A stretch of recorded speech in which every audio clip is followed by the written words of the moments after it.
चाहत भाग 7. आज या घरात देखील तिचा गृहप्रवेश झाला होता, पण एकदम साध्या पद्धतीने. पण ती यातच खुश होती. तिने कोणाकडून काही जास्त अपेक्षा ठेवल्याच नव्हत्या.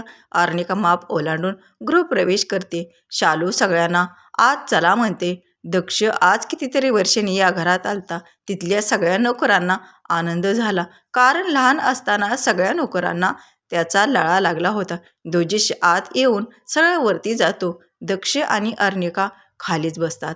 रामू सगळं सामान खोल्यामध्ये पोहोचवतं. शालूचा स्वभाव बोलका मनमिळावू असल्यामुळे दोघांची लगेच गट्टी जमते. थोडा वेळ बोलून शालू म्हणते, तुम्ही फ्रेश होऊन या, मी जेवणाचे बघते. शालू कोणत्या खोल्यात ते सांगते. मग दक्ष अर्निका बेलाला घेऊन वरती जातात. अर्निका दक्षला आवरून देते आणि स्वतःही आवरायला जाते. पण तिला रूममध्ये जाऊ की नको जाऊ वाटत असते. पण आता रामू काकाने सामान तिथे ठेवले आहे म्हटल्यावर जावे तर तिथेच लागणार आहे. ती रूममध्ये जाते. जशी गावाकडे त्यांची खोली होती तशीच इथेही होती. सगळ्या रूममध्ये दक्षेचे फोटो होते. बेडच्या वरती दोघांचा मोठा फोटो होता. ती जेव्हा रूममध्ये आलती तेव्हा दोजेश बाथरूममध्ये होता. तो बाहेर येतो. तिला रूममध्ये बघतो. ती दक्ष आणि त्याच्या फोटोसमोर उभी असते. त्या फोटोमध्ये दक्ष गार्डनमध्ये रांगत होता, तर दुसरीकडे द्वेजेश त्याला हात पुढे करून माझ्याकडे ये असे सांगत होता. दोघांच्याही चेहऱ्यावर खूप आनंद होता. ती फोटोकडे बघून गालात हसत असते. द्वेजेश तिच्या शेजारी येऊन उभा राहतो. तिला शेजारी आपल्या कोणीतरी उभा आहे असं वाटतं. ती बघते तर द्वेजेश उभा असतो. ती म्हणते, खूप छान फोटो आहे. थोडा वेळ थांबून ती म्हणते, तुम्ही हसताना खूप छान दिसता. दक्षचं हसू तुमच्यासारखंच आहे. द्वेजेश फक्त तिच्याकडे बघतो. ती सॉरी म्हणते. तिला वाटतं त्याला वाईट वाटलं म्हणून ती तिथून जिथे तिची बॅग ठेवली होती तिथे जाऊन बॅग घेऊन त्याच्यातले कपडे घेऊन बाथरूममध्ये जाते. द्वेजेशी तिथून गॅलरीमध्ये जाऊन सिगारेट ओढत बसतो. अर्निका फ्रेश होऊन खाली जाते. किचनमध्ये जाती तर तिथे शालू चपात्या बनवत असते. ती तिला म्हणते, आणि मी बनवून देते, तर शालू तिला नको म्हणते. त्यानंतर त्या दोघी मिळून जेवण टेबलवर मांडतात. अर्निका रामू काकाला द्वेजेशला बोलवायला लावते आणि दक्षला आवाज देते. दक्ष लगेच येऊन बसतो. द्वेजेशही येतो. अर्निका दोघांनाही जेवायला वाढते आणि स्वतःही बसते. शालूला रामू काकालाही जेवण करायला लावते. यानंतर ती दक्षला झोपून द्वेजेशच्या रूममध्ये जाते. तर द्वेजेश आधीच झोपला होता. तीही मग बेडच्या दुसऱ्या बाजूला जाऊन झोपते. काही वेळाने रूमचा दरवाजा वाजतो. द्वेजेश जाऊन उघडतो. अर्निकालाही जाग येते. दरवाजात दक्ष असतो, सोबत बेलाही. दक्ष म्हणतो, मला इथे झोपायचं आहे. द्वेजेश त्याला आत घेतो आणि दरवाजा लावतो. अर्निका विचारते, काय झालं? तर तो म्हणतो, आई मला तुझ्या पाशी झोपायचं आहे. बेलाही तिथल्या सोफ्यावर जाऊन झोपते. अर्निका दक्षला जवळ ये म्हणते. दक्ष पण लगेच तिच्या खुशीत जातो. ती त्याला थोपटवून झोपवते. द्वेजेश त्याच्या जागी येऊन झोपतो. थोड्या वेळात अर्निका दक्षला झोप लागते. द्वेजेश काही वेळ त्या दोघांच्याकडे बघत असतो.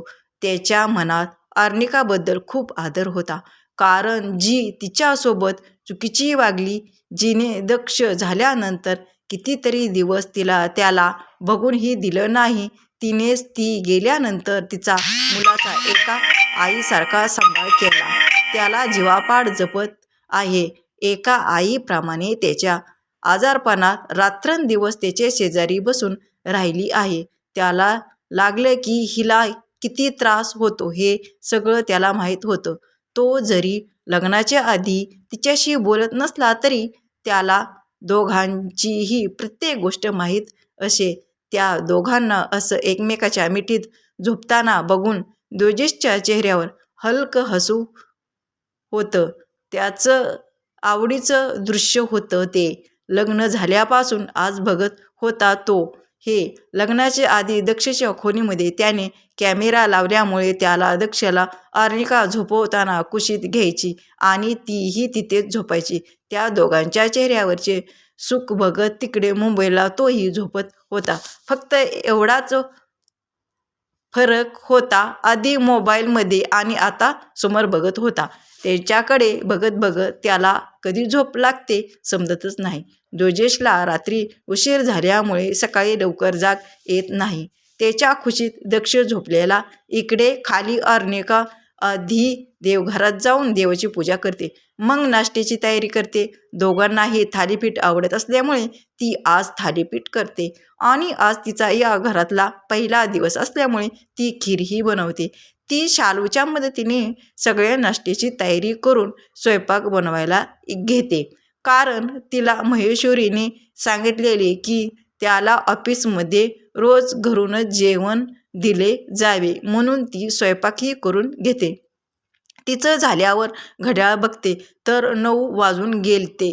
तिने काल जोजेशचे बोलणं ऐकले होतं. त्याची 11 वाजता मीटिंग आहे म्हणून ती वरती रूममध्ये येते. तर तिला प्रश्न पडतो, आता त्याला उठवायचं कसं? ती त्याच्या जवळ जाते, हात पुढे नेते, पुन्हा मागे घेते. असं करत करत शेवटी एकदाची त्याच्या खांद्याला हळूच हात लावून अलगद हलवते. अहो अहो उठा ना. तिचा आवाज त्याच्या कानी पडतो. तो डोळे उघडतो तर त्याच्यासमोर ती सिंपल अशा ब्लू कलरच्या साडीमध्ये खूप छान दिसत असते. ती त्याला 9 वाजले म्हणून सांगते. तो देखील उठतो आणि फ्रेश व्हायला जातो. तो गेल्यानंतर अर्निका दक्षला उठवते. त्याला त्याच्या खोलीमध्ये नेऊन त्याला आंघोळ घालून खाली आणते. जोजेश त्याचे आवरून खाली येत फोनवर मयंकला गाडी तयार ठेवायला सांगतो. तो डायनिंग टेबलवर येऊन बसतो. दक्षही तिथेच बसला होता. शालू दोघांच्या प्लेटमध्ये गरम गरम थालीपीठ वाढते. दक्ष त्याच्या आवडीचे थालीपीठ सॉससोबत एन्जॉय करत होता, तर जोजेश चेहऱ्यावर आवडलं आहे हे न दाखवता शांतपणे खात होता. तिचे थालीपीठ होताच ती केलेले थालीपीठ घेऊन बाहेर येते. दक्षला विचारते, अजून देऊ का? दक्ष हो बोलतो. ती त्यालाही विचारते, देऊ का? पण तो नको म्हणणार असतो. तेवढ्यात दक्ष म्हणतो, आई पप्पांना पण खूप आवडतं थालीपीठ, तू दे त्यांना. ती त्याच्याकडे बघते तर करतो. ती त्याच्या प्लेटमध्ये आणखीन वाढते. तो त्याचा नाश्ता झाल्यावर उठून जाणार असतो तर ती त्याच्यासमोर टिफिन बॅग समोर करते. तोही काही न बोलता बॅग उचलतो आणि जातो. तो बाहेर येतो तर मयंक गाडी पाशीच उभा होता. आज त्याचा बॉस त्याला वेगळाच भासत होता, कारण एका हातात ऑफिस बॅग, दुसऱ्या हातात टिफिन बॅग आणि चेहऱ्यावर एकदम छोटंसं हसू जे कोणाला दिसणार नाही असं. मयंक त्याच्यासाठी दरवाजा उघडतो. तो आतमध्ये बसतो. गाडी ऑफिसच्या दिशेने निघते. मयंक, आणखीन 2 चांगले बॉडीगार्ड ठेवून घे, ते बंगल्यावरच राहतील, याची सोयही कर. हो सर, करतो अरेंज, मयंक बोलतो. इनामदार इंडस्ट्री गाडीमधून उतरतो. जोजेश पटपट चालत लिफ्टपाशी येतो. मयंकही त्याच्या मागे येतो. ऑफिस स्टाफ ही आपापली कामे करत होता. त्यांना माहीत होतं आपला बॉस कामात हलगर्जीपणा सहन करणार नाही. त्यामुळे सगळ्यांनाच आधीच माहीत होतं तो आज ऑफिसला येणार आहे, म्हणून सगळे शांतपणे त्यांचं काम करत होते. तो लिफ्टने 11 फ्लोअरवर येतो. लिफ्टमधून बाहेर येताच त्याची सेक्रेटरी मानसी त्याला गुड मॉर्निंग विश करते. तोही तिला ग्रीट करतो आणि त्याच्या केबिनकडे वळतो. मानसी देखील त्याच्या मागे मागे जाते. तो आत केबिनमध्ये जाऊन बसतो आणि मानसीला आजचा शेड्यूल विचारतो. तीही त्याला त्याचे शेड्यूल सांगून बाहेर जात असते. ती तिच्या केबिनमध्ये जाणार असते की मागून तिचा कोणीतरी हात पकडत आणि तिला स्वतःजवळ खेचतोय. मानसी समोर असणाऱ्या मुलाकडे रागाने बघते आणि स्वतःचा हात खेचून घेते आणि तिथून जाऊ लागते. पुन्हा तो तिच्यासमोर येऊन थांबतो. ती त्याला बाजूला व्हा सर म्हणते, पण तो तर पुन्हा तिच्या हाताला खेचून तिथेच केबिनच्या दरवाजाला टेकवतो आणि दोन्ही बाजूने हात ठेवून लॉक करतो. काय आहे? का माझ्या वाटेमध्ये येत आहात? ती त्याला म्हणते. माझ्याशी बोलणार नाही तू? तो तिला म्हणतो. नाही, मी अनोळखी लोकांसोबत बोलत नाही. ती दुसरीकडे तोंड करून बोलते. दोजेश सर तुमची वाट बघत असतील. त्यांना मीटिंगला लेट येणारी लोक आवडत नाहीत. तू माझ्याकडे बघणार पण नाही का? तो विचारतो.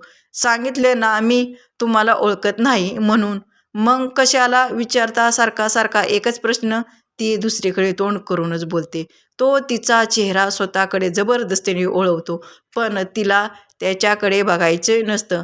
ती जोरात त्याचा हात काढते आणि केबिनमध्ये जाऊन केबिनचा दरवाजा लॉक करते. तोही रागाने भिंतीवर मूठ मारून तिथून जातो. केबिनचा दरवाजा लॉक होतो.